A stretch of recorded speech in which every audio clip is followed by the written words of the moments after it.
From above, house of heaven, where star people and ancestors gather, may their blessings come to us now.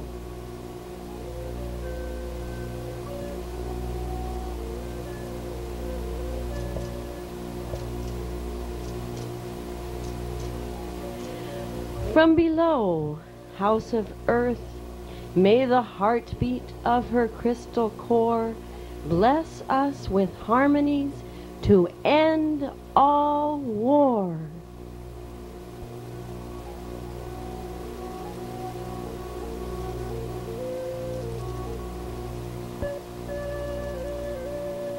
From the center, galactic source, which is everywhere at once, may everything be known as the light of mutual love. Ayum hunabku, Eva Maya Emaho. Ayum hunabku, Eva Maya Emaho. Ayum hunabku, Eva Maya Emaho.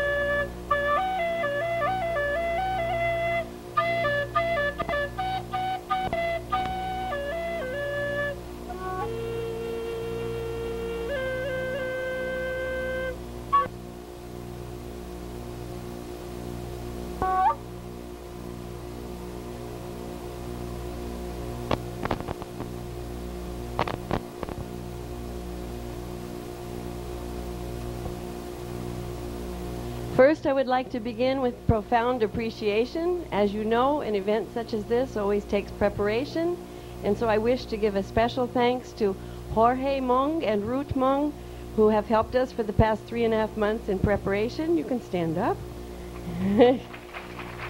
And also, I would like to give a special thanks to Chris Coleman as the producer of this event.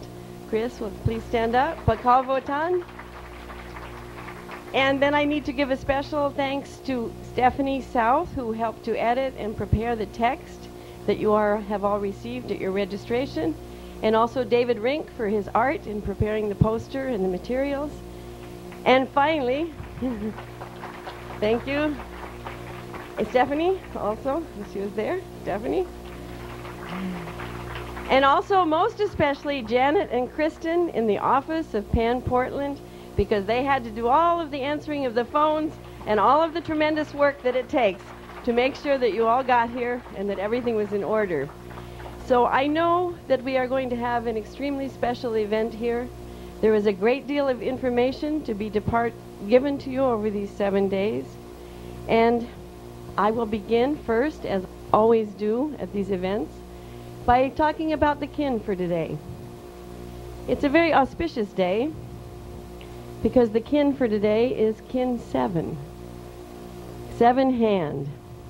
So I begin by reading the kin. Blue resonant hand. I channel in order to know. Inspiring healing. I seal the store of accomplishment with the resonant tone of attunement. I am guided by the power of self-generation. This is part of the second harmonic of this galactic spin. A galactic spin is the 260-day cycle. This is the 19th galactic spin since the harmonic convergence. So this is a very auspicious spin, spin 19, and we are very profoundly here in this 7th day of this spin. And this is kin 7. This is code number 7 for the hand. This is tone 7.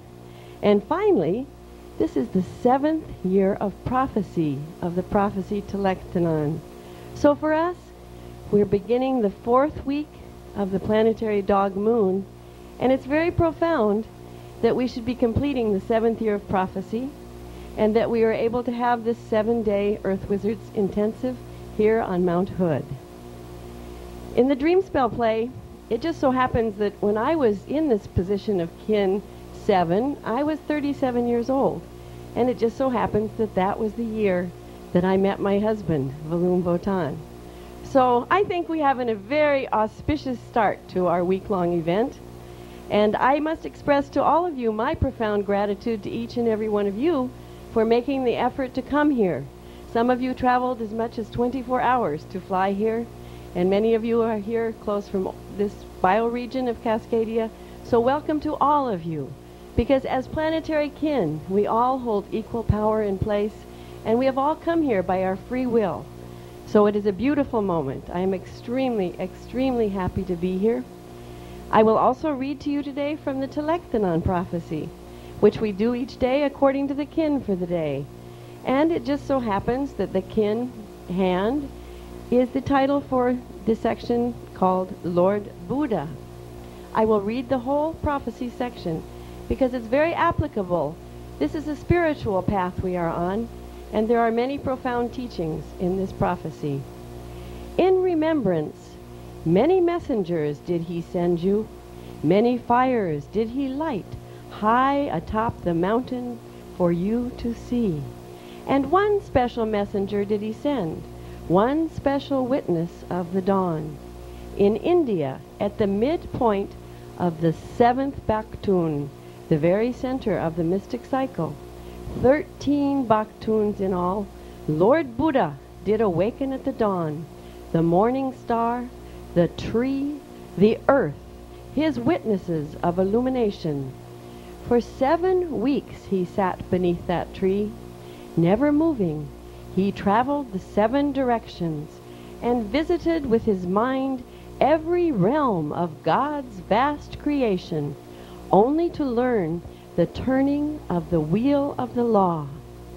Withstanding all efforts of the evil one, he taught unceasingly for 9 times 5 years more, until the age of 80. All mind teachings did he give. The unwritten book of enlightenment did he leave with the earth. His last turning of the wheel of the law was the teaching of the wheel of time, given at the request of King Suchandra of Shambhala, who traveled far from Central Asia to receive this teaching. The teaching of the wheel of time closed the life of Lord Buddha. All composite things are impermanent, declared Lord Buddha at his death. Be a lamp and a refuge unto yourself. Look to no outer authority but yourself. The fire of Lord Buddha's illumination lit many lamps. The book of enlightenment he left with the earth is a book for all to know, in silence with the earth. In Shambhala did King Suchandra transmit the teaching of the wheel of time, Kala Chakra as it is called, invoking the 9 great lords of galactic destiny. Shambhala prospered in abundance and wisdom. When came the 7th ruler after King Suchandra, Queen Vishvamati, the people of Shambhala ascended as one into the paradise of the 5th dimension, where their wisdom continues to water the rivers that flow beneath the gardens of the righteous. Integrating the power of the 5, which is the center, with the power of 12, which is the root of the cube, the Kala Chakra is also the cycle of 60 years, which is 5 times 12.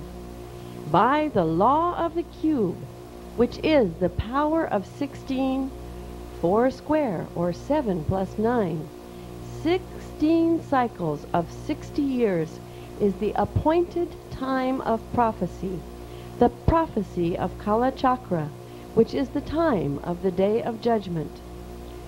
So it was that after the arrival in Tibet of Buddha's special voice, Padmasambhava, late in the 10th Baktun, that the lords of Shambhala determined to release the teachings of the wheel of time among the people of the dawn inhabiting Tibet.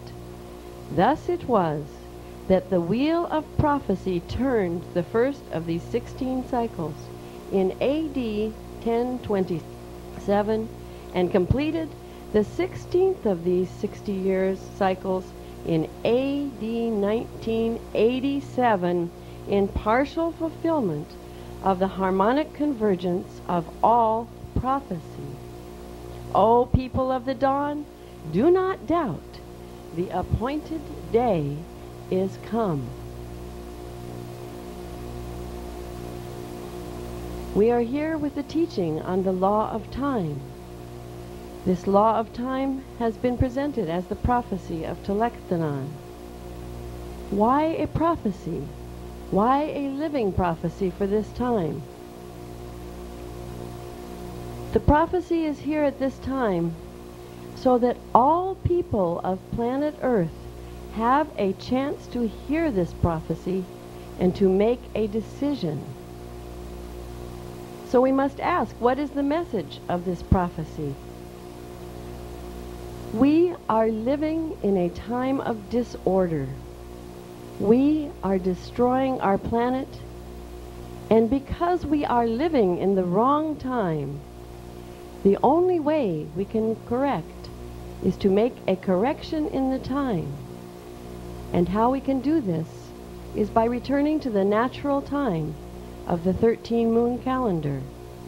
This is the key to the prophecy Telechthenon, a return to living in natural time, the time of the 13-moon calendar. We have traveled across the planet with this message of making the calendar change. This is a message of compassion because it says we have all been living an error in time. We have all been raised according to the Gregorian calendar. Our time has been stolen from us. We have lived in an irregular timing frequency that does not reflect our natural cycles of time. In this way, we have all been burdened in our life by living in the false time. And with the 60-minute hour, the 60-second minute, we have had to go faster and faster. So we are at a critical point in the history of this planet where we must look again at who we are as human beings living in time. Each day, we'll always do the reading according to the synchronic order of the day. So we had today was Kin 7, and we had the special numbers. Kin 7, code number 7, tone 7, 7th year of prophecy, and beyond this, we happen to be entering today the 4th quarter of this 7th year of prophecy. 4 is to 7, as 7 is to 13. We're talking about preparing for the 13 years to close out the Mayan Great Cycle. So you'll hear much about these numbers and these ratios. In the prophecy Telechthenon, we can turn also to the fact that this 4th quarter begins with a codon from the hexagrams of the I Ching. Today begins the dissolving codon, codon 59. When I looked into the Wilhelm Baines edition of the I Ching, I read for today about this time of dispersing and dissolving of divisive egotism. Religious forces are needed to overcome the egotism that divides men. We need to set a high goal for the will of the people. By a common concentration on this goal, where all barriers are dissolved, we must become like those who are on a boat crossing a great stream. All hands must unite in a joint task. We are here to present the law of time as a way that we can join together over a common cause, to change the calendar. To change the calendar means the death of our 1260 ego and the birth of a 1320 human living in the natural time. We must take quick and vigorous action to dissolve the misunderstandings and mutual distrust caused by the error in time. Now is our time of forgiveness. It is a profound time of forgiveness, and in the synchronic order, we are here on this 22nd day, which is Sunday on the 13-moon calendar, and this day is associated with the 16th position in the cube. It's associated with the divine source, Telektanon, the New Jerusalem, the warrior's cube of intelligence complete. As I said, 13 years to the closeout of 2012. Pakal Votan's promise of 13 Baktuns, fulfilled by the power of the 9 Lords of Time. Bolon Ik's pledge of love realized. Telepathic redemption of the lost planets becomes a source of never-ending victory. Cube 16 is intelligence. Pick up the thread of Bolon Ik's 9th weaving. New Jerusalem as the crown of divine intelligence worn by every human. By my instinctual conscious warrior power of intelligence, may I help bring all of humanity to the New Jerusalem of universal life. By the power of the cube, may peace prevail.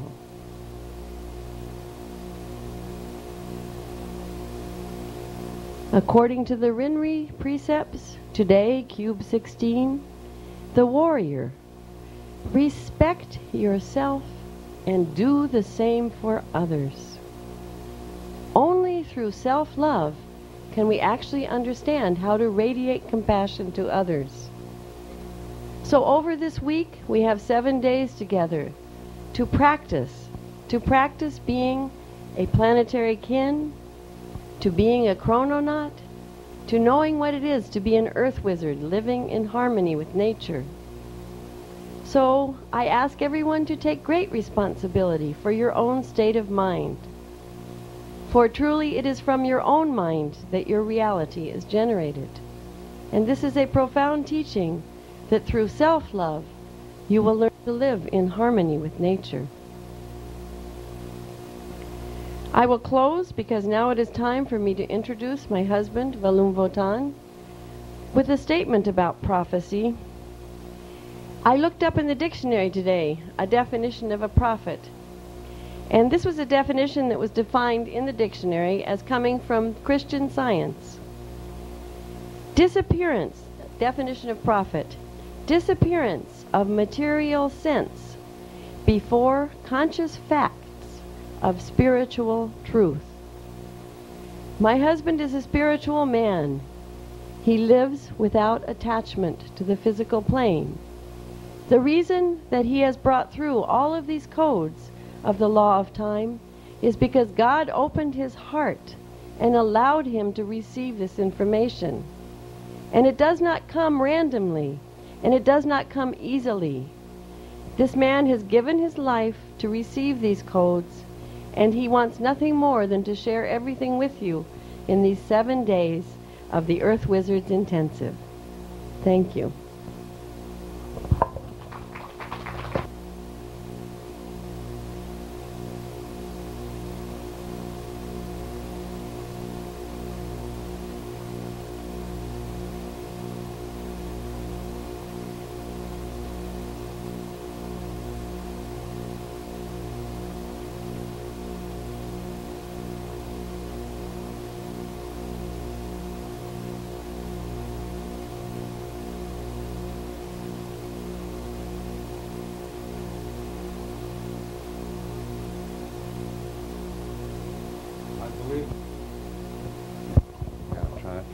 No, it's better. Yes. I believe the reason why we have people here from such diverse places is as Brazil, as Italy, as Germany, is that this is a very momentous occasion. This is the conclusion to a mission of 7 years that began 7 years ago on the big island of Hawaii, and on July 26th, Kin 144 of 1993.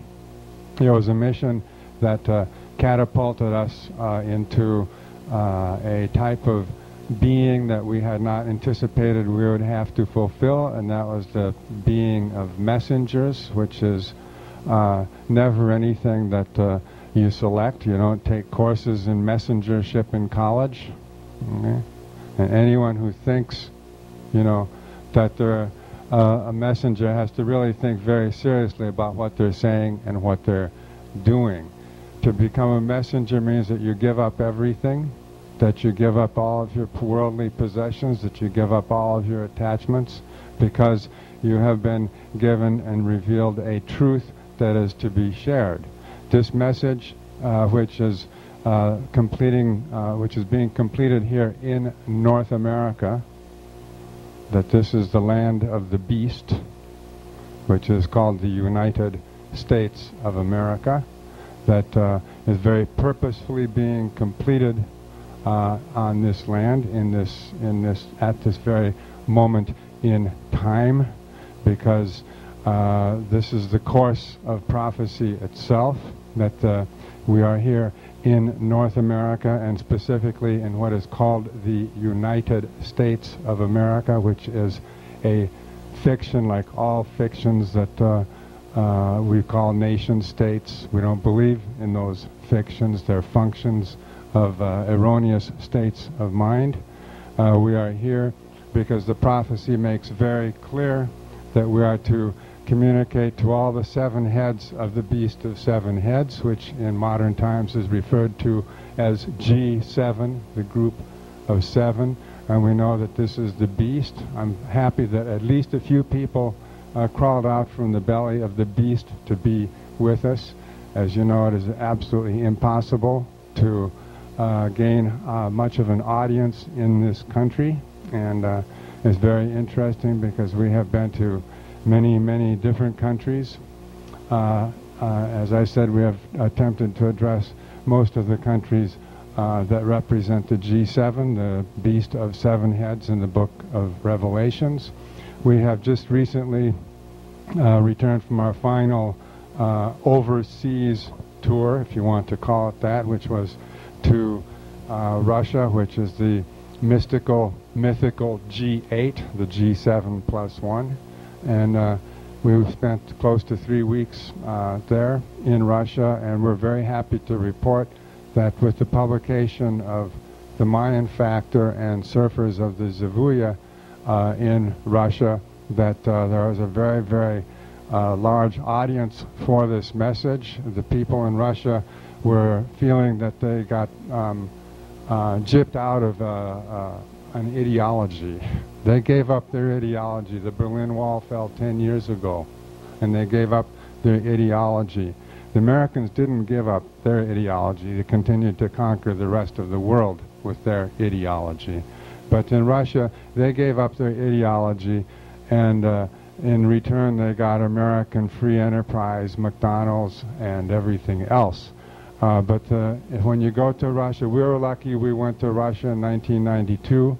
We were with the Dream Spell, where we appeared on Russian television as 2 travelers recently returned from the 4th dimension. We never left it, actually. We were just on tour. And we were there again in 1995, and it was amazing the changes that had occurred in the last 5 years with all the large billboards every 20 yards down the Lenin Prospect, the big Lenin Boulevard, and all the new banks, and also extraordinarily good coffee houses, which had never been there before.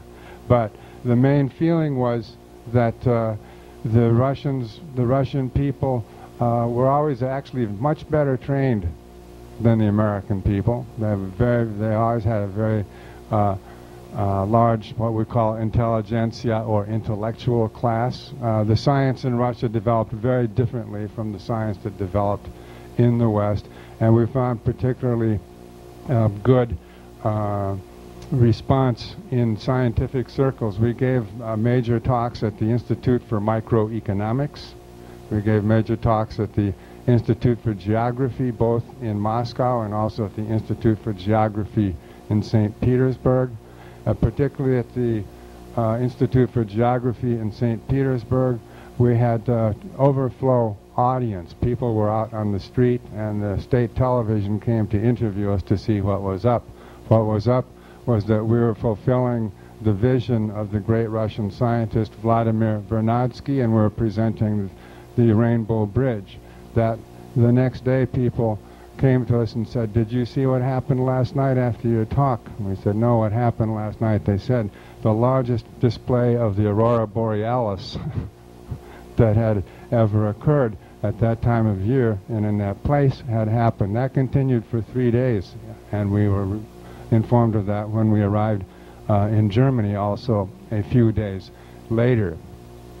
Well, things are very good in Russia. Now we have a movement that's begun there, and we have many contacts, especially with scientific circles who are very interested in the Rainbow Bridge project. Before we went to Russia, we went one more time to the seventh of the G7, which is Japan, and gave a 7-day intensive, just as we are giving here.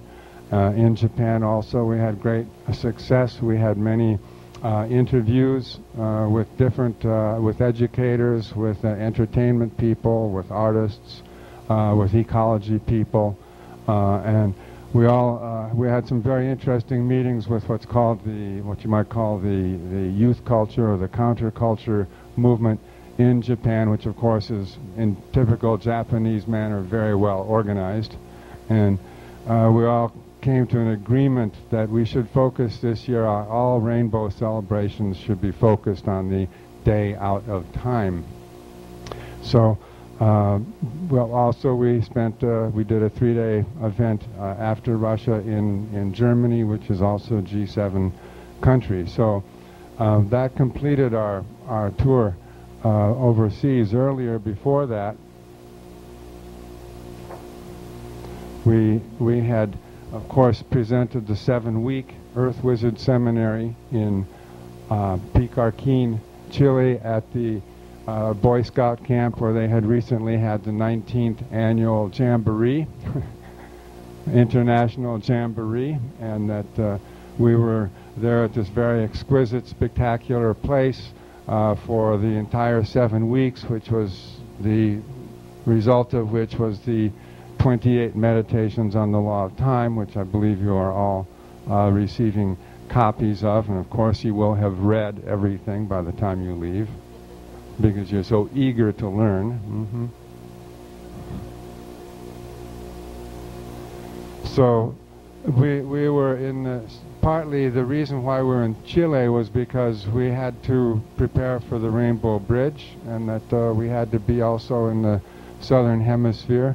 When we began our 7-year mission, we spent most of our time in the early years in Latin America. I'd like Vandir and the representation from Brazil. Will you make yourselves known there? Yes.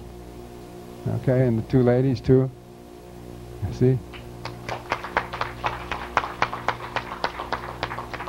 Vandir, Natal Casagrande, and accompanied by 2 other members of the 13 Moon Calendar Change Peace Movement from Sao Paulo, Brazil.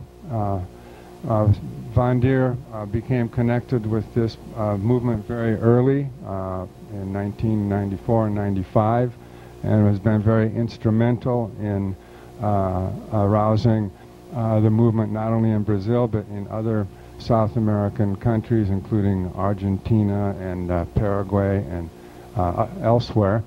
Also, Vandir, who has a legal background, was instrumental in coming with us to the Vatican when we took our mission to the Vatican in 1998. He spent 10 days there with us in the Vatican, where we arranged meeting with one of the private secretaries of the Pope to present all of the calendar change information. So now, as I said, we're finally back here. We're in the belly of the beast. We presented a kin gathering in Portland 2 years ago, and that convinced us that we should try to locate and localize the activities of the World 13 Moon Calendar Change Peace Movement in this part of North America, which is relatively remote from the rest of North America, 800 miles north of San Francisco and 3,000 miles from New York and the Pentagon. You know,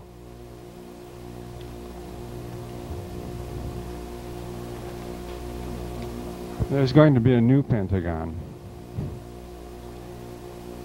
And, you know, our influence is actually great. I don't know if you saw the photographs of President Clinton when he gave his State of the Union address this year, but they had a special photograph of him on the front page of the newspapers, and right above President Clinton's head was the date 2013. We know that date. And the date was there because President Clinton vowed that we would be debt-free. Well, we will be. But not because of what he intends. Also, at the same time appeared this article in the great jingoist newspaper USA Today, which is the new Pentagon. And guess what? Beginning in 1993, sounds familiar, the Pentagon began to remodel itself from the inside out. Their final phase of their program, of course, is from 2009 to, you guessed it, 2013. As I said, our information gets through. Randy Bruner is sitting up here. He was with us in 1995 or so, I think, when we first went to Washington and helped us deliver the Dream Spell and the Telectanon to the White House so Hillary, Bill, and Chelsea could have something to play with. They know about these things, and we've been watched, and it's we have not appeared much in this country for many good reasons.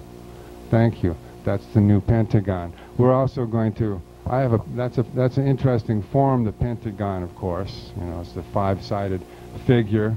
You know, the way the Pentagon is constructed, you know, in ceremonial magic, when you draw a pentagram on the ground, okay, on the earth, okay, when you do one, and you do it with the odd point, I have a pin here from Russia, which has a pentagon on it too.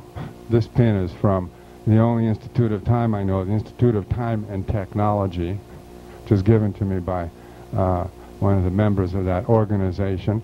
When you draw the pentagon on the ground with the odd point to the north, that means that you're using the ceremonial magic for beneficent purposes. When you do a pentagon and you're on the ground and with the odd point to the south, it's because you're doing it for malefic purposes, for malevolent purposes. Well, our Pentagon that we're talking about here, the new Pentagon, that has its odd point to the south. And another thing you might not know is that this Pentagon structure was originally built in a bad neighborhood on the other side of the Potomac River, which was called Hell's Bottom. Okay. And so, indeed, that's where we are. And I'm glad that as a few people were able to squeak out of the belly of the beast to hear this message. This message is not escapism. This message is a wake-up call. We're not here to help you figure out how to ascend.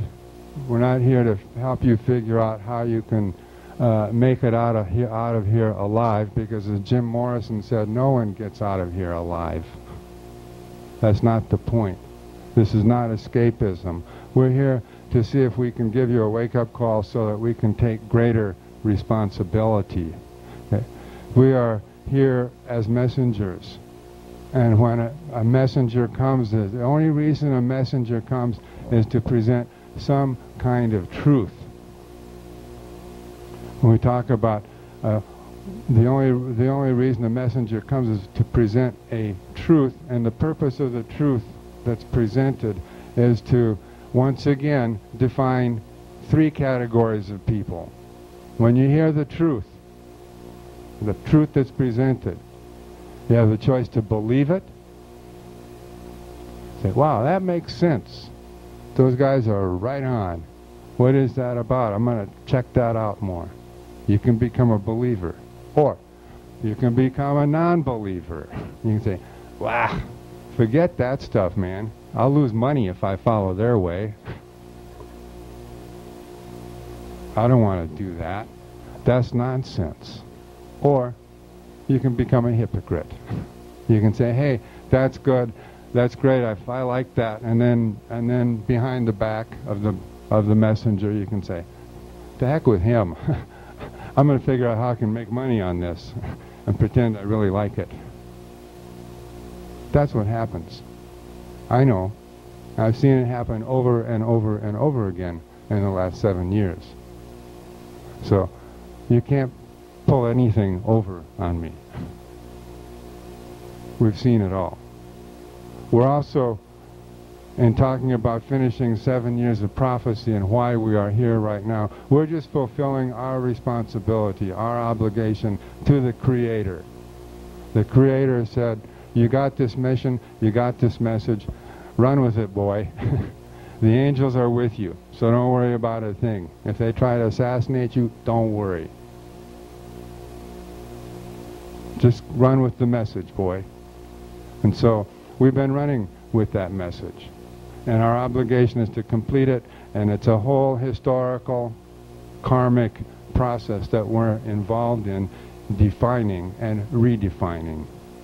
The 7 years that we're completing with these 7 days here, 7 years, 7 days, 7, 7, 7, 7. By the way, if everything works right, and everyone's a good boy and a good girl, you're going to get a great graduation present. You're going to get the 7777, which has been produced and is ready to go. Not only are we completing 7 years right now, we're also completing 13 years. This is the 13 years of the harmonic convergence and the Mayan factor. In Russia, they were very taken with the Mayan factor, particularly because of its subtitle, Path Beyond Technology. They said, wow, have we been waiting for that? Marx talked about that. Where is it? Let's follow this one. Also, it's interesting, the Mayan factor just got published in Japan, in Russia, and also in Italy. There's a whole other wave. And the reviews in Italy also were very struck by that subtitle, Path Beyond Technology, because there's a sense we've taken this technology and we've taken this materialism to the limit. We were destroying what we got. And everybody knows. I said, hey, everyone's all excited, you know, the stock market goes up and down and Starbucks is going everywhere. Everyone's all excited about that, you know, we're not, our economy, you know, no one's going to beat it here, you know. But then they say, well, actually, by 2020, you know, the biosphere won't be here. We're going to have a collapse. But what are we going to do about it? We've got all these great visions. They say, this is a new millennium. Have you read anyone who's put out a vision for what's going to happen in the year 2100? People can't think that far. You know why? Because they know by 2050 we'll all be dead. So, who's doing anything about it? What's the plan? We may not, no one gets out of here alive, but can we continue 7 generations? Who's thinking 7 generations to come? What do we do now? Are we big enough to admit as a species that we made a blunder, that we made a mistake, that we're living in error in time? So this is the 13 years, 7 years of prophecy, 13 years of the Mayan factor of the harmonic convergence. And not only that then, but we also got, between the two of us here, we got 19 years. We have 19 years of what we call being on the road for the Arcturus Dominion. Yeah, the Arcturus Dominion. That's the big star, the shepherd star, that's following us and watching us, the guardian star, the star of Christ. We're here for the Arcturus Dominion. We've been 19 years on the road for the Arcturus Dominion. That's when we started 19 years ago. And you can read about it in the Planet Art Chronicles, Art Planet Chronicles. That's where this began. And we're put on that mission. Walk these steps on your planet, on this planet here, and see if they can't begin to wake up.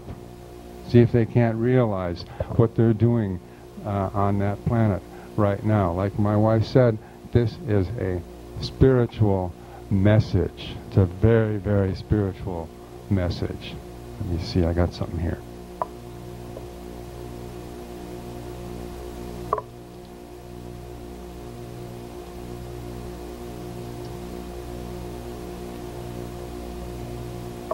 Yeah, I got my Holy Bible. This is a Christian country, right? I saw that. I saw how the Christians came to take that little boy back to Cuba. Okay. And my old friend at the Brightwood Country Store says, gee, you'd think this was Russia, you know? Well, we were just in Russia, and it wasn't like that in Russia. They were happy in Russia. Very different scene here.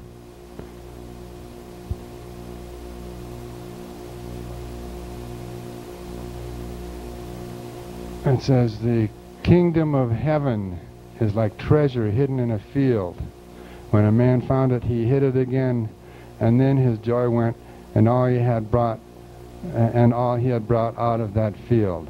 Again, the kingdom of heaven is like a merchant looking for fine pearls. When he found one of great value, he went away and sold everything he had and bought it. Let's give it all away, like it says here. And Christ says, he who would follow me should give up all relations. If those relations aren't doing you any good, give them up. Okay? And people, and then it says, he says, I will tell you the truth. Unless you change and become like little children, you will never enter the kingdom of heaven. Therefore, whoever humbles himself like this child is the greatest in the kingdom of heaven. And whoever welcomes a little child like this in my name welcomes me. But if anyone causes one of these little ones who believe in me to sin, it would be better for him to have a large millstone hung around his neck and to be drowned in the depths of the sea. I think there's going to be a lot of people drowning. And then Christ, of course, whose words I'm quoting, okay, according to the Gospel of Matthew, he says, woe to the teachers of the law and Pharisees, you hypocrites! You shut the kingdom of heaven. You shut the kingdom of heaven in men's faces. You yourselves do not enter, nor will you let those enter who are trying to. Woe to you, teachers of the law and Pharisees, you hypocrites!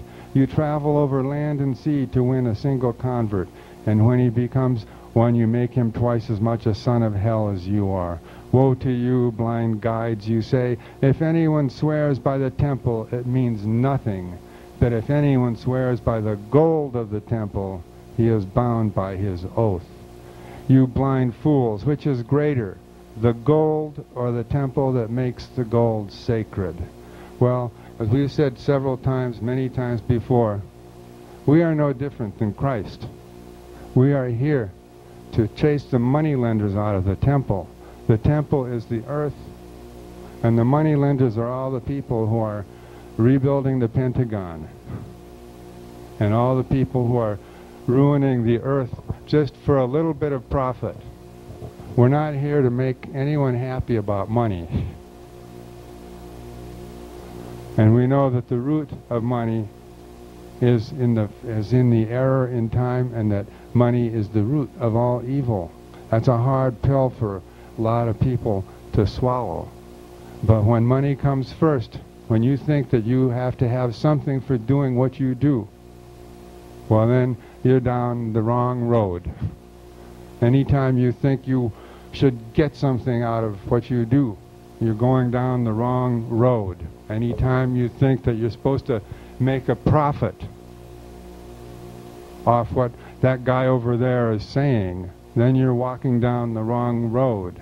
Oh, you can make a profit, you know, if you want, you know, if you do your art and you're selling your jewelry and you're doing this and that, fine. But this is the truth. And we don't ask for money for the truth. And this is what we're talking about. We're talking about cleaning up this planet and figuring out how we can do it right. This is 19 years on the road for the Arcturus Dominion. This is 13 years of the harmonic convergence. This is 7 years of prophecy. All of this is prophecy. The reason why the harmonic convergence happened was because it was a fulfillment of a prophecy. the fulfillment of the prophecy of 13 heavens and 9 hells. What my wife read with the text for today about Lord Buddha, that 16 60-year cycles of the Kala Chakra, the wheel of time, were completed in 1987, and that cycle, those cycles began in the year 1027, okay? And that completed that cycle. And before that cycle began, in 843, began the cycle of the 13 heavens and the 9 hells, and those cycles were completed in 1987. And we said to the earth, and we traveled around at that time on the road for the Arcturus Dominion and said, listen, the harmonic convergence, go to sacred sites, meditate. This is the beginning of the close of the cycle. We are now approaching the close of the cycle. What cycle? The cycle that was measured by the Maya, not only by the Maya but by many other people. 2012, that's the end of the cycle. December 21st, December 22nd, December 23rd, whichever date you want. Don't get picky. It's going to be over. It'll happen. It's going to end. Boom! Not too much time. So we said harmonic convergence, Quetzalcoatl's prophecy. Get ready. And so people got ready. Johnny Carson got ready. Johnny Carson said, there were supposed to be 144,000 people, and I understand there's only 143,500, and there's 500 people in this audience. Let's all go Om. And they did.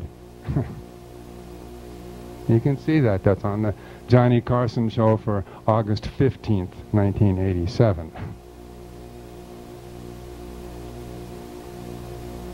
So, what did that say? Everyone said, wow, the new age began. Hey, peace is coming. Perestroika, Glasnost, Gorby. 1990, no more Berlin Wall. Communism's over, yay! We'll fix the stock market so it never goes down. We're going to open up new markets. We're going to start new things called GATT and WTO. We're going to call it globalization, and we'll invent the internet. And then the world will be our oyster. In 1990, you could read newspaper editorials in this country, of all places, that said, did the harmonic convergence really bring us closer to peace? Did the harmonic convergence help end the Cold War? The Washington Post on May 4th said, harmonic convergence revisited. Harmonic convergence is a world movement of millions of people. It's going to bring peace. If you looked at any American newspaper or journal for December of 1999, when they're all going over what a great century it was, decade by decade, year by year, you would not find one mention of harmonic convergence. Not one. And yet, I'm sitting there, I can say, hey, how come my face was on the Wall Street Journal? How come People magazine interviewed me? Why was I in Time? Why was I in Newsweek? Why was I in Science magazine? What is this about?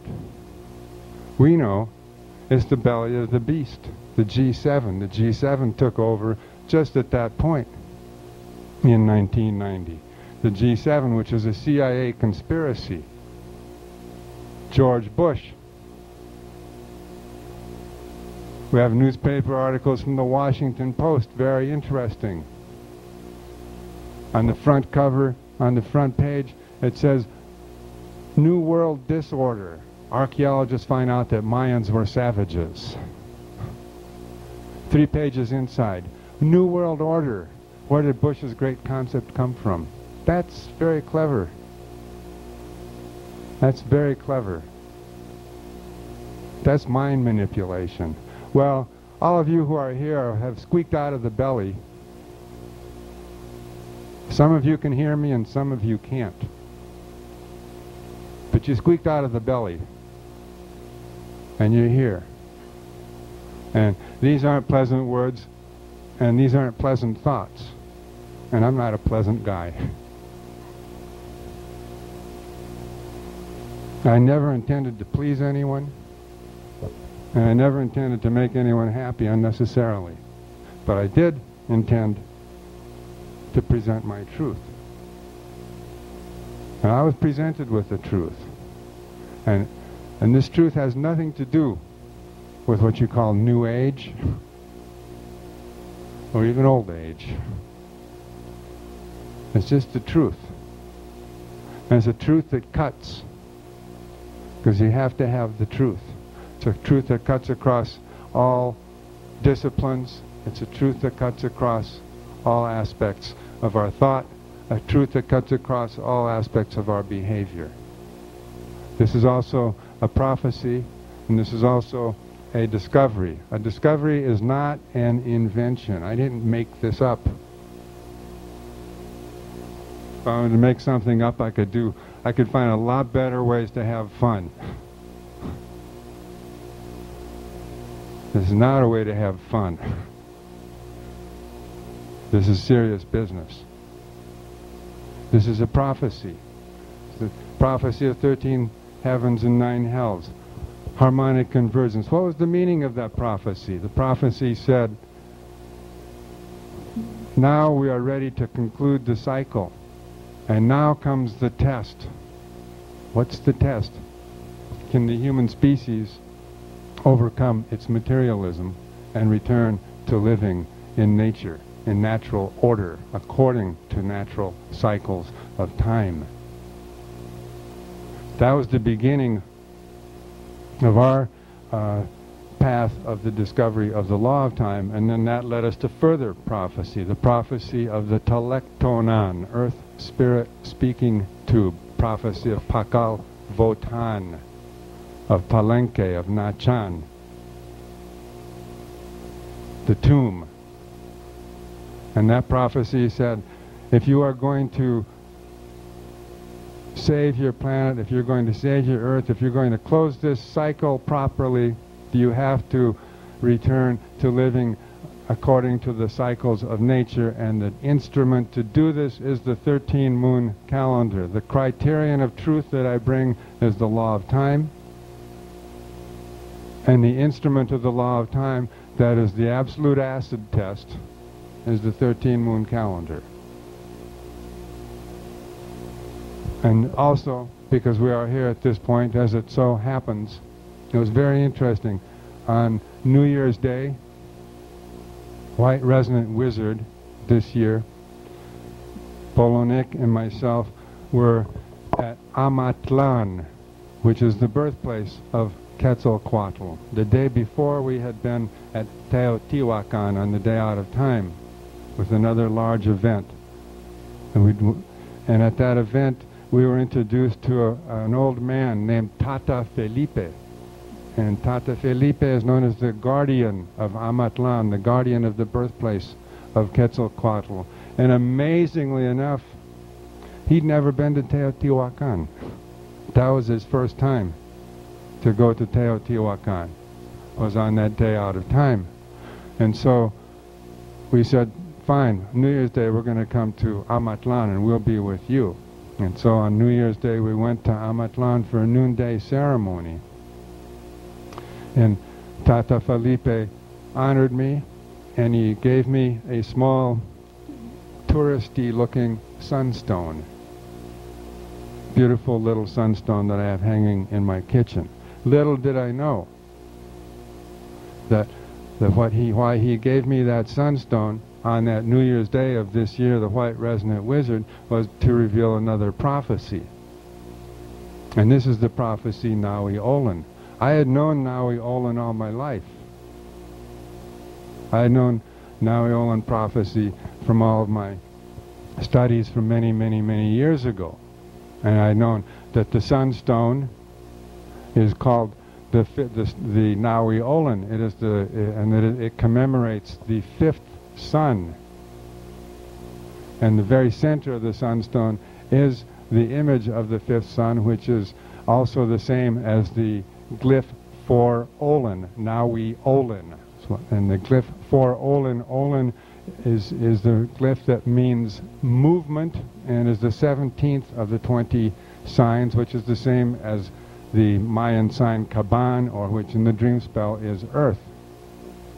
And several months ago, whenever it was, I suddenly woke up.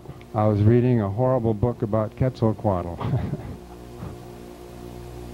It was the most up-to-date scholarly book on Quetzalcoatl, and of course, because it was written in the 90s, it was the most pretentious and shallow, as is typical of just about everything in the 90s. And I was reading that, and I remembered Naui Olin. I know what that is. That's the day for Earth. And as we know, on that day for Earth, which is the entire center of the sunstone, is that day. That's what it is. That's the day for Earth. And I said, isn't that the day of the planetary parade, the planetary lineup? And I looked at the sunstone again, and the Naui Olin has an arrow pointing to the top, and at the top is the sign 13 Reed, which is the same as 13 Skywalker, which is the last day of this event. 13 Reed, and then 4 days later is the 4 Earth, which is the planetary parade. Well, this is the end of the 5th sun. It's nothing to get up and cheer about, but that's what the prophecy says. I don't know what will happen, but I do know that as with the harmonic convergence, that what is important is that as in an event of consciousness that we witness what is going to happen, and that this is going to be the absolute beginning of the destabilization of the beast. We'll be talking more about this as we get to that point. But this, again, as my wife said, we're starting this day, it's Kin 7, and we're ending this program on Kin 13. This is the 4th week of the planetary moon.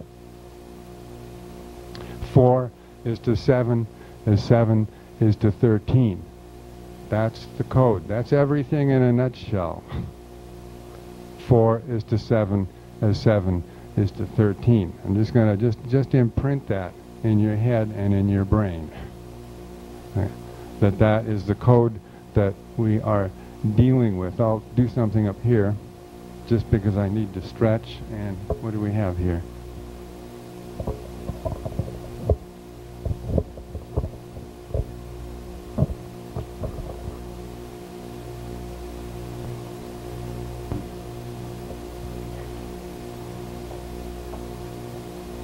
One, 2, 3, 4, 5, 6, 7. That's 4 right there.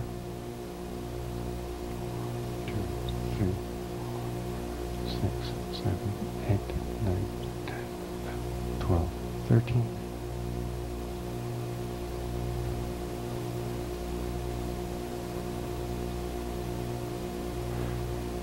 We're just dealing with something very, very basic. This is called a seminary, right? Yeah, right? Awake out there, good, alive. A seminary, what is a seminary? Okay. Place maybe where you come to learn, higher learning, okay. Learn something you didn't know before, maybe.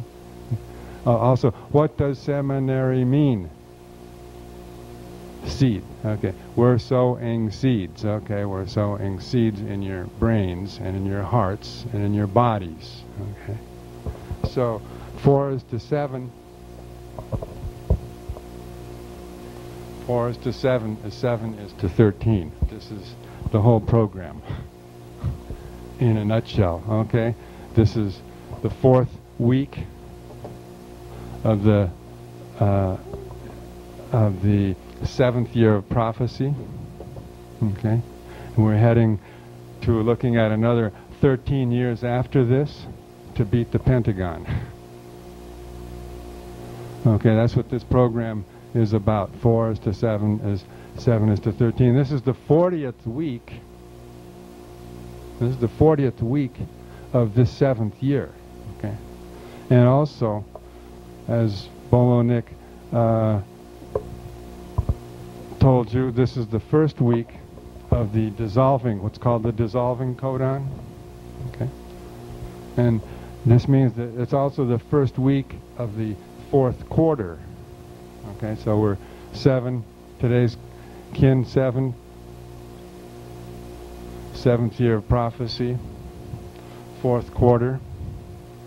Each quarter has 13 weeks. Here's your 7 again right here. And so these 13 weeks we're right here right now. Okay, and we're doing the 7 days of this week right now. Everything that we're doing is designed by time. We designed this program designed us. This program designed itself to occur at this time. We're all just filling slots that were pre-designated. I don't mean to insult anyone, but you know, you should get your ego out of here anyway. We're just filling slots that were already pre-designated. It says in the Holy Quran, Surah 57, verse 22, that everything that happens to you has already been recorded in a book previous to creation. Therefore, don't worry about anything that went wrong, and don't be proud about anything that went right. Because you're just filling a slot. The slot that you're filling is where all that's you're asked. Sure, you're filling a slot. What are you supposed to do with the slot that you're filling? Just try to become conscious. Okay? Just try to become aware. Just try to stay conscious and stay aware. Okay? Because then, in that way, then you will be filled with something and you will know what to do. Okay?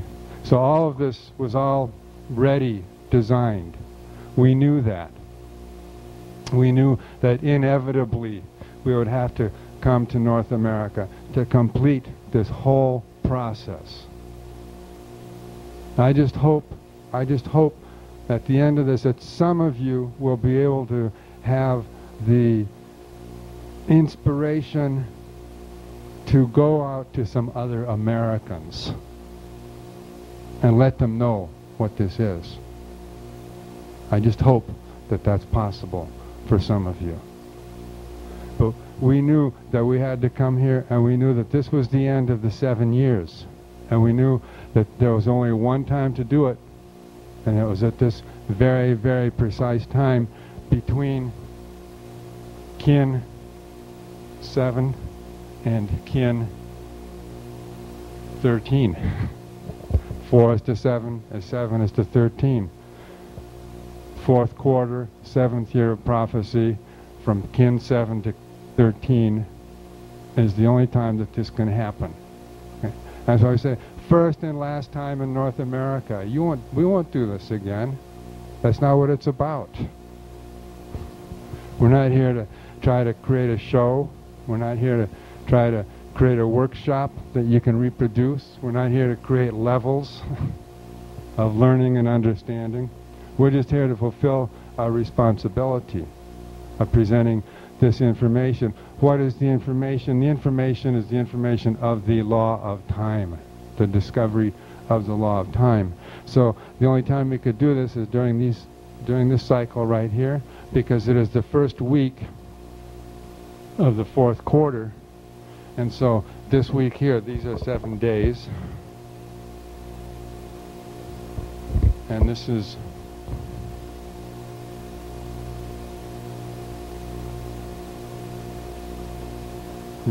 what your dissolving codon looks like, number 59. And as we know, as you may not know, and we'll cover this more specifically when we get to the 20 tablets of the law of time, that this very same codon, which appears right here, will appear again in the 13th week of this quarter. This can be 13 units of anything, 13 weeks of a quarter, 13 days of a wave spell. It can be 13 years, okay? So we're also talking about 13 years to 2013.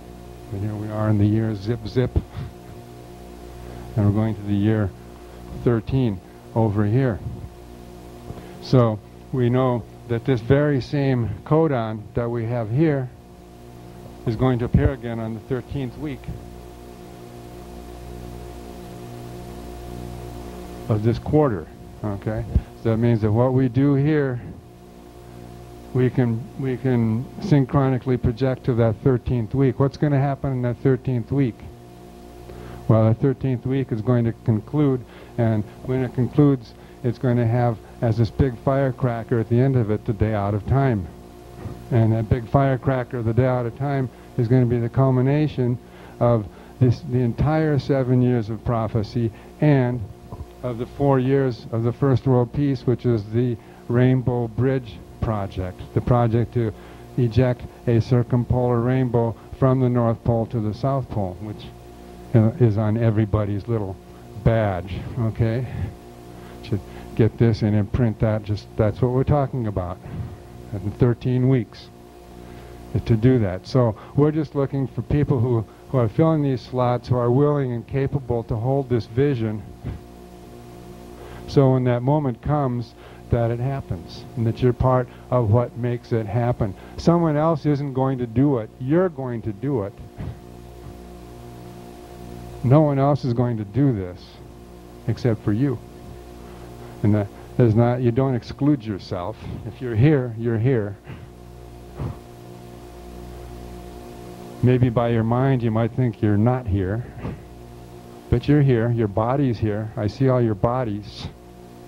So if you're gonna be here, be here. So what we're talking about is the criterion that has been established, which is my mission and my responsibility to present, is the criterion of the law of time. And the law of time is makes conscious what was unconscious. Okay? Well, what was unconscious? What was unconscious that we're making conscious?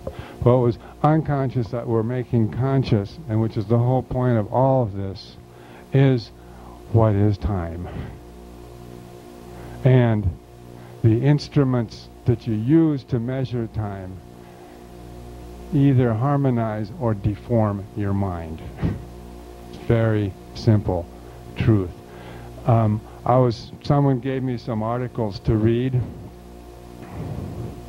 The most recent archaeological articles on the Mesoamerican Mayan calendar that appeared recently in Arqueología Mexicana, official Mexican archaeological journal, official, okay? So I was reading these, of course, with great interest. You know, I read all scholarly stuff. I read everything, and I report on it. You know, people black out the name Arguelles. You can find books on Mayan prophecies, and they won't mention Arguelles. They won't mention the Mayan factor. But I'll mention these guys. I don't mind. This is the latest, okay? And so it's very interesting because they have a they have a very set mind, of course. They say here that the calendars developed for 3,000 years in Mesoamerica, but then when the conquistadores came, that the conquistadores imposed their calendar, and that's the end of it. But now it's a topic of, you know, some archaeological interest, and so we'll write about it. It says that the calendar of the Europeans prevailed, it says, okay? And it says, what is a calendar? And of course, they say, the specialists define a calendar simply as a convenient conjunction established to make the civil year coincide with the tropical year. Or another definition, the other is a practical mode of measuring time based above all on the observation of the apparent movements of the sun in relation with the earth in order to realize dates. That's the official definition of a calendar. We went to Father George Coyne, the head of the Vatican Observatory at the University of Arizona in Tucson, and we finally got him in his office. And he said, well, he was a very, very nervous guy. And he said, you know, well, you're going to have to deal with the Commission on Time. So the Commission on Time. You know, there's a Planetary Commission on Time established by the International Astronomical Society. So we went and some information on the International Commission on Time. The International Commission on Time, the sole responsibility is to make sure that something else to write on the board. To make sure that this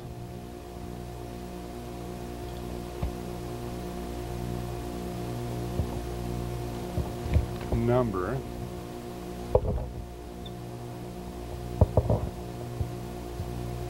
(365.2442199 days)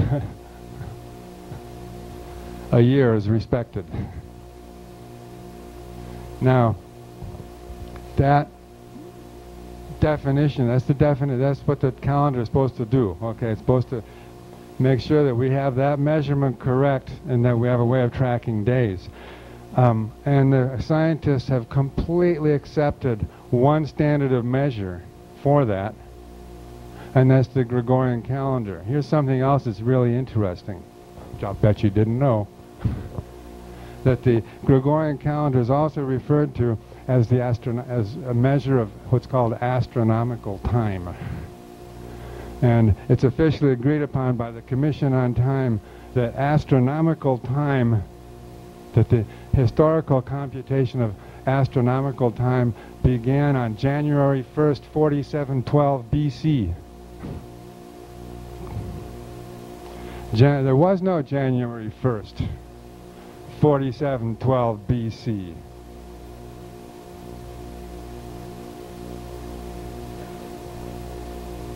It wasn't there. But astronomical time, this is official time. January 1st, 4712 BC is the beginning of what's called the astronomical computation of linear historical time. That's how it's referred to. And that's what we're talking about. The people who write this stuff, these archaeologists, they don't realize, they just accept these definitions. And they write, then they say, well, the reason why the Mexicans, ancient Mexicans, used different calendars was because they wanted to make sure that they fixed certain dates for political reasons, to assert their political control. Of course, they don't realize, these people don't realize, they don't even know their own minds. And that's the whole point. The definition of calendars, the official definition of a calendar, which I just gave you, which I just read to you, is what from the point of view of the law of time, is what is referred to as a pure 1260 definition. There's no, it absolutely separates time from consciousness.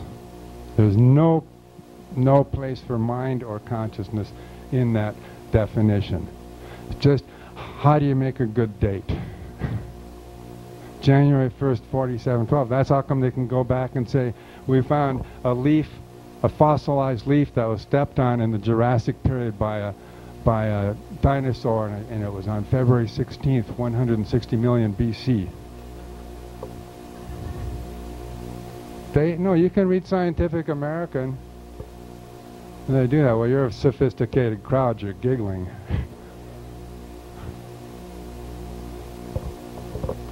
That definition is totally devoid of mind and consciousness. And that definition has been with us so long that we have a collectively stunted, deformed sense of time. From the point of view of the galactic Maya and the Arcturians, we are really primitive. That is such an absolutely primitive definition of time, and also absolutely mindless. All the scientists accept that definition and base their sense of chronology on that definition, and also accept the ideology that time is linear. Time isn't linear. Since when? Whoever saw time anyway, that you could call it a line? Who saw time? See? No one saw time. Did anyone hear time? Did anyone smell time? Anyone touch or feel time? Yeah, maybe you could feel time. Maybe you could feel time.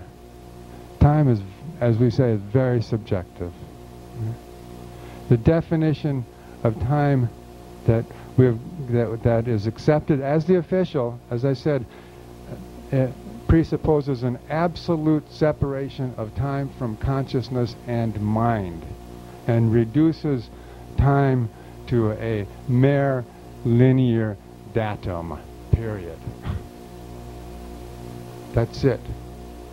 Well, we all accept that, and the entire civilization is absolutely deformed by that. Of course, you know, when you start talking to people about it, they get cross-eyed. They actually think that the world would stop to exist if February wasn't there. Well, you know, those are just so deeply ingrained. All that stuff. You learn that, and that's it. There's no questioning about it. From the point of, and also it's interesting for you to know this too, official, according to the Commission on Time, that all official astronomical dates are also called Gregorian dates. Now, what is this Gregorian? What is a Gregorian calendar? Why do we follow this? This is the Vatican's 2000 Jubilee calendar. It has a picture, it has a portrait of every single one of the 243 popes. That's whose calendar it is, and that's whose time it is.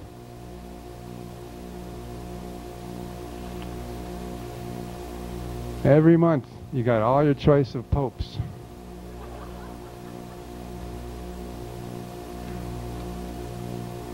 Well, it's kind of funny, but you know, everybody is absolutely stupid who follows it. They're stupid about time. And they're made stupid about time. We've gone to the Vatican, and now we've got some very interesting information. When we were in Germany, we were able to meet with someone who actually came from the Vatican to meet us. And I said, and we finally had a meeting, this man, and there it is, that's astronomical time is rooted in this. This is the truth we're talking about. People say, well, it's too much trouble to change the calendar, but if you want to lose your planet in 20 years, then don't change it. We met a man who came from the Vatican specifically to meet us in Germany. And I sat down with him. He said he met me 30 years ago in Berkeley, which was very hard to verify. I was kind of miffed when I first didn't remember that I met him in Berkeley on Telegraph Avenue 30 years ago in the middle of some demonstration. But we met with him. He was described to us as being a very mysterious person who showed up because one of our earth wizards in Rome he had contacted her, Fiorella, Lunar Skywalker, and Fiorella pursued the contact, and the man said that he wanted to come meet me. So he said, okay.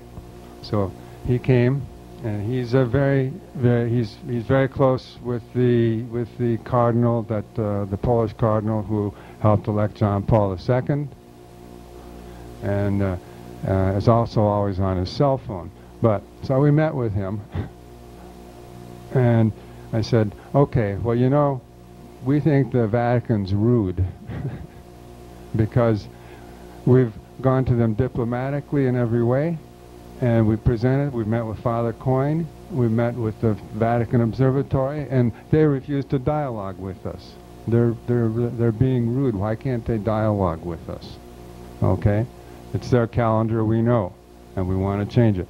And he said, well, he said, yes, I know all those people. I know George Coyne, and I know, and I mentioned when we heard from the president of the Academy of Sciences, and he says, oh, yes, and he winced at that, you know, because I know that was the only person who responded positively within the Vatican, and then we never heard from him again either. And he said, actually, they're all threatened and scared. They've all got your information, and inside they're all threatened and scared. They don't know what to do about it. He said, but the only person you can really do anything with about this with is the Pope, and if I'd like to try to arrange a meeting with you for the Pope. So let's put up a prayer that the Pope decides that he wants to have this meeting, because now it's in this man's hands to go back to the Pope and say, okay, I met with Arguelles, da da da, and he said, when you meet with the Pope, just talk about peace, it'll work. So that's just a little story, but that's part of our story and part of this whole thing. This is the problem, okay, and this is the solution. When we talk about that this is a test, I said the only reason God sends messengers with a truth is to make a dividing line. To make a dividing line, to see who's a believer, who's a non-believer, and who's a hypocrite. Everyone is uncomfortable. I'm not a hypocrite. Who's a believer, who's a non-believer, and who's a hypocrite. And the messenger says, I always have a test. I have a test for you.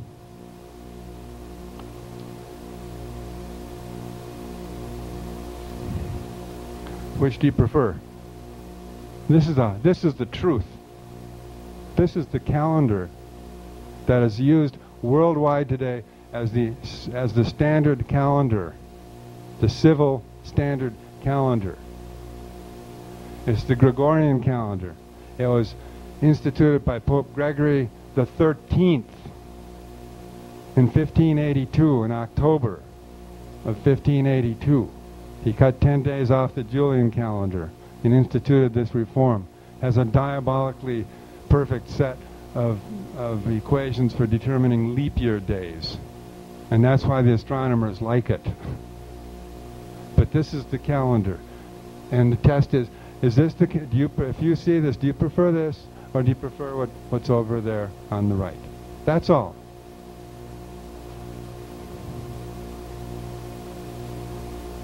We say, do you like disharmony, or do you like harmony? You know that now before, where did this calendar come from, this Gregorian calendar?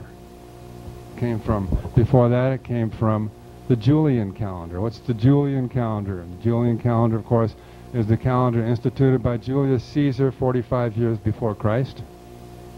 Where did he get that calendar? Well, that calendar was a big hodgepodge remnant left over of Babylonian calendar. Actually, the Babylonians had a very perfect calendar, the original one. It was a solar calendar. I'd been looking for a text that I had for many years, and it had gotten lost and fragmented, a very rare little text. And I said, I wrote to my brother. I called my brother about a month ago before I went to Russia, and said, see if you can find me this text. It's called Time and Morality, establishing a Babylonian source for Hindu and Mayan chronologies. So I said I needed to find this little text again. It was published in 1956 privately in California and very hard to find. I said, I need to find that. And then I realized that yesterday. I said, if my brother's telepathic and he's right on, this is going to be in the mail when I go just before I come here today. And so my brother got it exactly on time without my asking him to get it to me this morning. There it was, okay? Now, the Babylonian calendar and the Egyptian calendar were originally what are called solar calendars. And they were also based on what's called the star Sirius and the establishment of what's called the Sothic cycle, which is this big cycle of 1460 years. And interestingly enough, those are they had the same beginning dates for their calendars virtually as the Mayan Great Cycle in 3114 and 3113 BC. So this guy who wrote this, Lawrence Fawcett, he found that very interesting and wrote one of the most incredible little texts about the Mayan calendar, actually. It's very interesting. He says, the accurate measurement of time is a measure of the intelligence of man. A sense of the importance of time is a measure of man's morality. Time is not important to modern science. Time is not important to the modern person. Hey, all I need is know when I'm going to meet this guy for lunch. That's what time is. People who write about the Mesoamerican calendar, they don't understand either. They think, oh, they were all just trying to figure out the right length of the tropical year. That's all that counts. The accurate measurement of time is a measure of the intelligence of man. We're very unintelligent right now as a species. And every day we follow that calendar, we become less intelligent and less moral. A sense of the importance of time is a measure of man's morality. Human. This was written before feminism.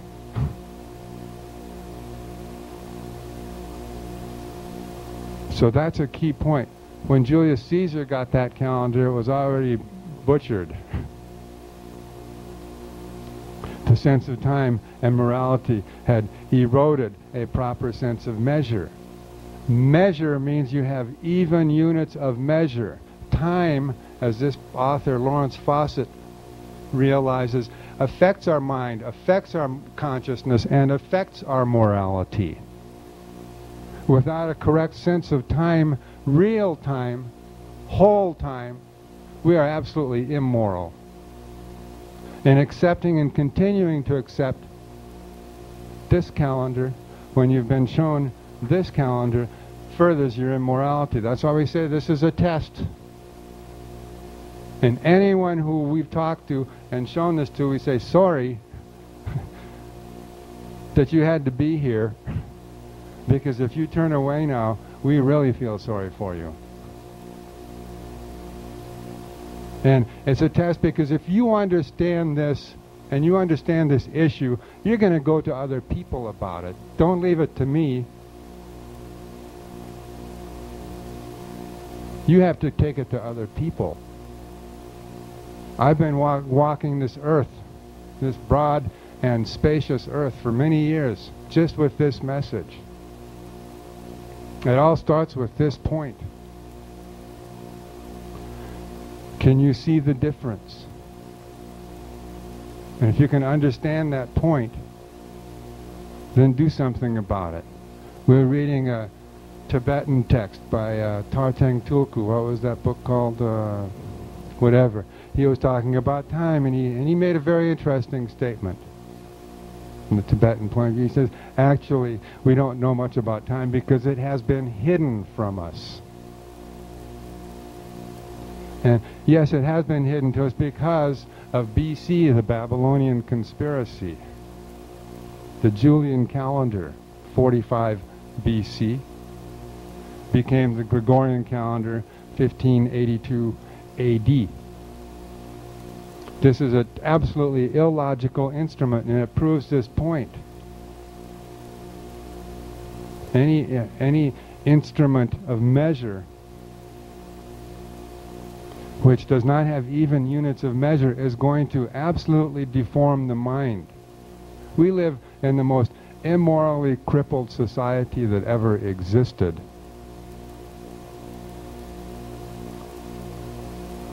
Because this beast, you know, in the State Department, we talk about the G7, when the State Department and Russia wants to be G8.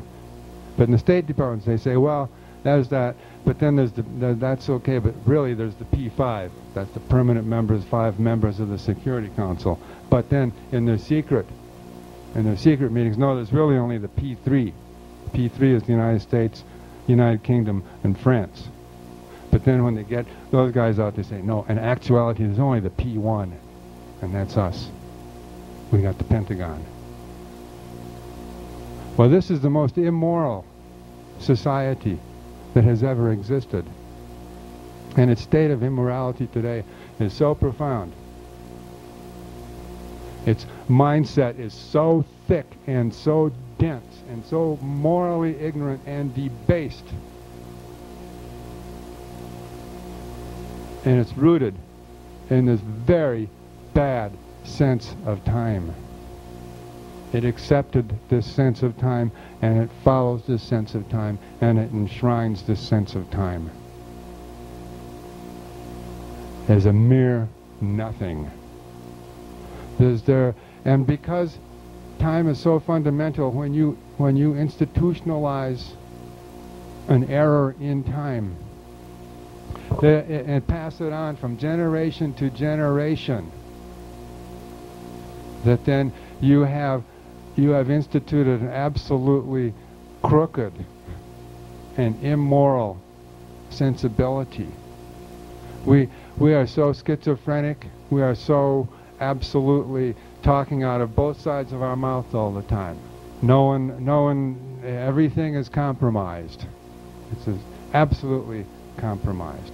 Everything is compromised for money and for power. What is a calendar according to the law of time? A calendar according to the law of time is an instrument for the harmonization of consciousness with universal cycles according to mathematical principles of the synchronic order. That's what a calendar is. I'll read that again. From the point of view of the law of time, a calendar is an instrument for the harmonization of consciousness with the universal cycles according to mathematical principles of the synchronic order. The law of time is a new discovery. It is what we might call the last discovery of history, because it is what corrects history and historical time. We are at the end time. Everyone talks about the end times. This is the end times, and it is the end of time as we know it. And that in the final historical conditioning, we must understand that the entirety of this global civilization is based on a foundation of time that is absolutely primitive and erroneous and promotes nothing but the most profound forms of materialism that are in absolute disregard of any natural morality. Actual natural morality is living in harmony with the universal cycles of nature. That when we live in absolute harmony with the universal cycles of nature, you don't need legislators. In fact, legislators are an abomination. Parliamentary government is an abomination. democracy as it is constituted is an abomination. Why? Because it continues the deceit that you don't have power and somebody else does. And that's a lie. You have the power. We are the power. And all of that is rooted in the wrong time. Every single law that exists says, law, 104,206, legal bill this, January 6th, 1934. Gregorian dates, Gregorian time, Gregorian civilization, Gregorian mind. It's a bust. Christ said, I come not with peace, but with a sword. And that's the sword of the law of time. Christ isn't going to save you. You're going to save yourself by knowing what the truth is. No one is going to save you except for yourself. You shall know the truth, and the truth will make you free. Now really take that to heart. I don't want people walking around like pieces of wood. I want people with passion. I want people who realize what they're hearing and what's going on. That's why I'm here. I wouldn't be here otherwise if I didn't go with my passion when I heard the truth and when I discovered the truth. By not questioning time and by accepting the primitive instruments of time, which of course include the Rolex clock, Swatch. Now Swatch has got something really new, but still it's a machine. It's a digital thing. It's an extra. That's not time. That's a form of enslavement. Absolute form of enslavement. It's amazing. And we're so conditioned. We say, oh boy, my child got his first watch. He's a slave of Gregorian time now. Gregorian time slaves. With their watches looking glamorous. Wind-blown hair.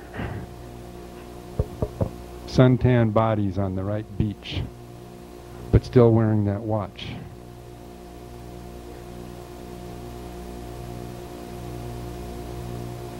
As we know, this is a totally irregular and irrational phenomenon. There's no logic to it. It belongs to no system of time, and therefore to no system of thought, and therefore to no system of mind. It ignores and disregards consciousness and mind. Every quote-unquote respectable scientist uses it. Confront them. Why do you do that? Why do you still follow that primitive instrument? Well, you don't know what the days mean. You don't know what the days of the week mean. Monday, Tuesday, Wednesday, what's that? Monday. Where do those words come from? Different cultures, they have different words, okay, for it. I think the Brazilians are slightly smarter. They say first day, second day, third day, fourth day. The Japanese are like that too. But here, in this country, Monday, Tuesday, Wednesday, tell me about it. Moon day. But Tuesday? What's that one? Huh? No, Thor is Thursday. Wednesday, Tuesday is Mars, you know, but of course, but whose language? Right. Monday, Teutonic. Sunday, Teutonic. Thursday, Friday. Friday, what's that? Freya. Okay, that's Venus. Okay, Saturday, that's Saturn, etc. There's no system to that. Some of the Wednesday, that's not a planet, that's Votan, Odin. And of course the months are just as bad. We all like Augustus Caesar, so we have August. And we love Julius, so that's why we have July. As we know, September, which means 7, is the 9th month. And October, which means 8, is the 10th. And November, which means 9, is the 11th. And December, which means 12, is the 10 is the 12th. Okay? So we just accept that. And then we wonder why our society is filled with irrationality. We have big fat DMS-3 manuals for categorizing various forms of psychosis. I never saw an ant with a DMS-3 manual. I never saw birds with psychiatric institutes. Birds go crazy now because we've messed with their geomagnetic field. But otherwise, they don't have psychiatric institutes. Why do we have psychiatric institutes? Why have we made ourselves so crazy? Because we refuse, when we're confronted with the truth, to change. It makes us too uncomfortable to change. When we're confronted with the truth, well, all of our society is already organized on this. You can't change that. Why not? Don Juan told Carlos Castaneda, in actuality, anytime you want to change, you can just change. In the blink of an eye. What keeps people from changing? Their big, fat egos. That's what keeps people from changing, because their big, fat egos have so many attachments.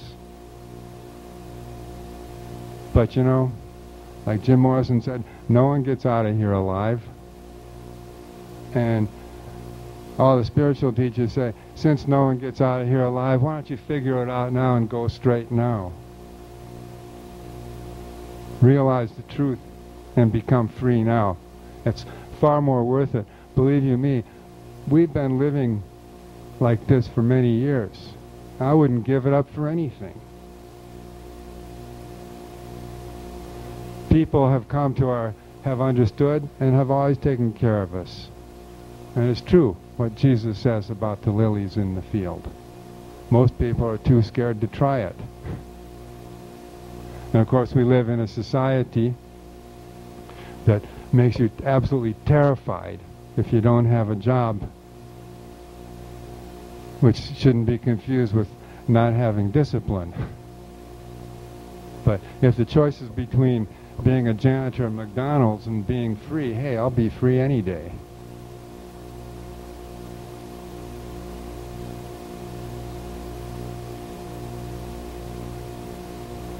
So the key instrument that we're talking about when we say this is the criterion, the law of time. The law of time is what is that? That's the discovery of the timing frequencies. That the timing frequencies are referring to the unconscious mental frequencies that are conditioned by the instruments of time that we use. So we have basically the world is dominated by what is called an artificial timing frequency, which is based on this irregular 12-month calendar and that 60-minute clock. There's also other calendars, basically, fundamentally. There's the lunar calendar, this Chinese lunar calendar, which is totally trapped by the Gregorian time. But on the Chinese lunar calendar, we know that this is the year of the dragon, and today is the day of the ox. But the big date is April 25th. It's captured by Gregorian time. So there's a timing the law of time is based on the discovery of the timing frequencies, that there's an artificial timing frequency that dominates the human species, and which has plunged it into what was already set up. What was that? Judgment Day. It was inevitable that we would come to this. It was absolutely inevitable. Satan told God that he would do everything he could to trap as many humans as he could. And The biggest trap he could figure out finally was the trap of false time. And with the trap of false time, he got the human race. Everybody's on that time. Everybody wants that little watch on their wrist. And every time that we are involved in that time, we are falling farther and farther from true morality. So, artificial time and natural time. The natural timing frequency, as we found out, and as you know, 1320. There's a mathematical constant, a frequency ratio, 13 to 20. And that the entire universe is governed by the natural timing frequency. The only exception is the juvenile delinquent species called Homo sapiens. The juvenile delinquent species Homo sapiens has chosen to follow its own time, which is artificial time. And this is the beginning of the discovery of the law of time. This is the criterion. It says, I don't care who you are, I don't care whether you're a Buddhist, I don't care whether you're a Muslim, I don't care whether you're an atheist or a free-loving cosmicist. So until you've stopped to think about this, you're trapped in the wrong time too. You're not going to get out of it. All of the thoughts that you have and all of the teachings that you've been given won't avail you one whit.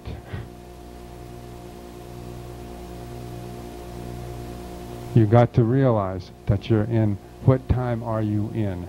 Whose time is it? I'm very proud of all of you for having come to this event. This is not an easy thing. This is not a lot of like nice things for you to go home and pet.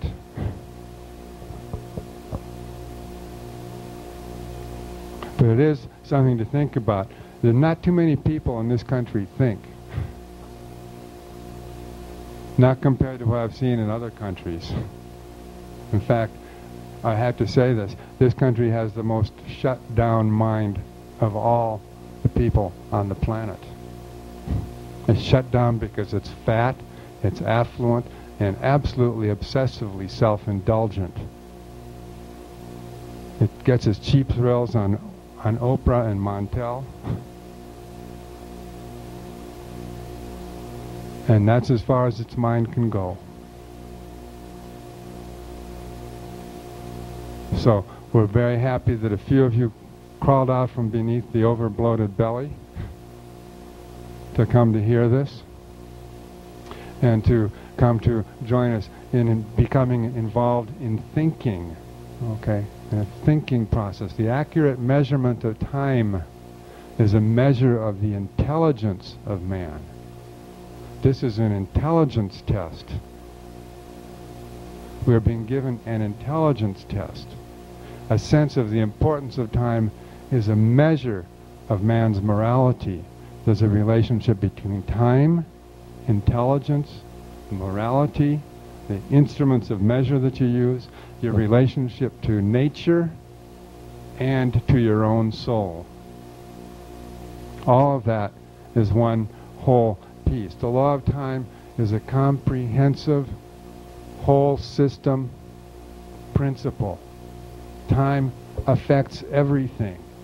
There's nothing that is not affected by time. We live in an ocean of time. Most of us are dead asleep in that ocean.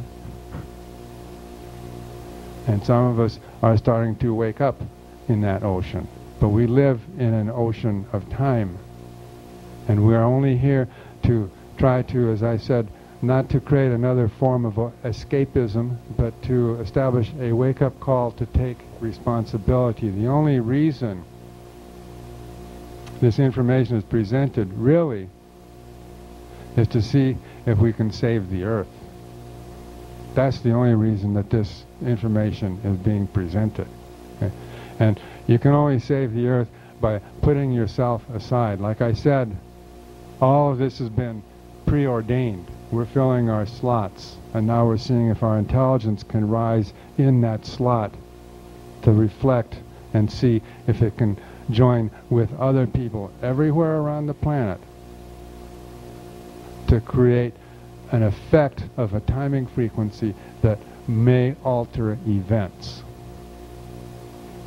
And as I said, it's something for everybody. This is not for people to sit on the sidelines. If you're here and you stay with us for the 7 days, then you're not going to be on the sidelines. You're going to be going out there and you're going to be saying, we have to do something. Let's do it. We can do it. It's very simple and very easy. We can avoid entropy and inertia. We can actually become vital, living instruments of higher divine consciousness, functioning according to a truth that we have been able to absorb